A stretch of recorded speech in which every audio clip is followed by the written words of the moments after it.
Your YouTube ad campaigns are not profitable because of these mistakes. Mistake number one, not prioritizing your creative and offer. YouTube ad success for us is a 4-part formula. Great creative, an irresistible offer, a great funnel that converts, and then the targeting. Notice the targeting is really at the end. You really need to focus on ensuring that your creative is converting people from the beginning watching your ad. You look at your metrics inside your campaigns, you go to the ad level, and if you see your CPCs are decent, getting $2 CPCs, click-through rate is over 1%, and let's say your offer from a numbers perspective, from a media buying math perspective, it makes sense and it's converting, then great, okay? But you need to continue to test creative and you need to really prioritize that process. So that is mistake number one. Mistake number two, you're using creative from Facebook and TikTok on YouTube, right? So obviously on TikTok, the dimensions are a bit different. Nowadays, yes, you can use the YouTube short dimension, right? They're 9/16 dimension. The issue with that is you have one ad that was converting well on Facebook and TikTok from this vertical style, but messaging is different, right? The editing is slightly different. And it's a totally different platform. So you can't really replicate that success of having one video that was surely working for you on these platforms and expect this to work right away. So that's mistake number two, really expecting your current creative on other platforms to work on the YouTube ad side. You need to really script down another video or understand that people have 5 seconds to skip this particular video, especially if you're doing the non-skippable format with the responsive video format, which is what most people use. That is very important. You need to learn the phases, right? You need to learn that the platform has a different algorithm.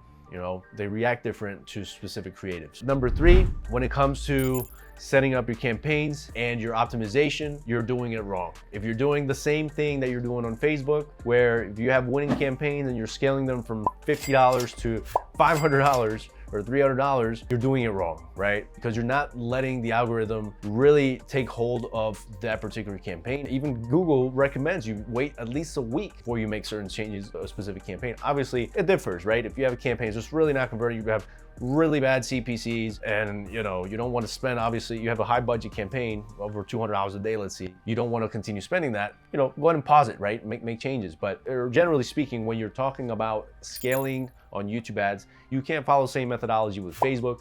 Also the same thing where they set up one campaign and then they have like a whole bunch of ad sets, right? Like 5, 10 ad sets, and then like 6 ads within that particular ad, each ad set. That's not gonna be a great use of your budget allocation, and a testing methodology, right? So generally talk about simplifying things, making it as simple as possible.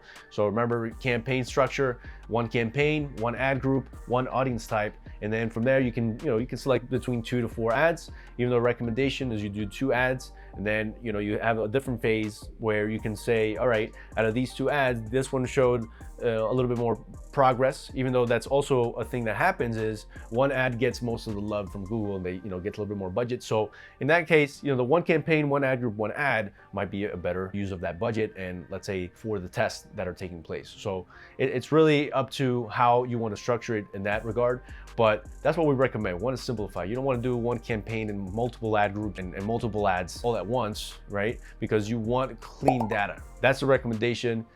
These are the common mistakes that people make. Remember, just to recap, number one, not prioritizing your creative and your offer, okay? It's not a targeting thing, guys, okay? If your click-through rate is not even hitting 0.3%, there's something wrong with your ad.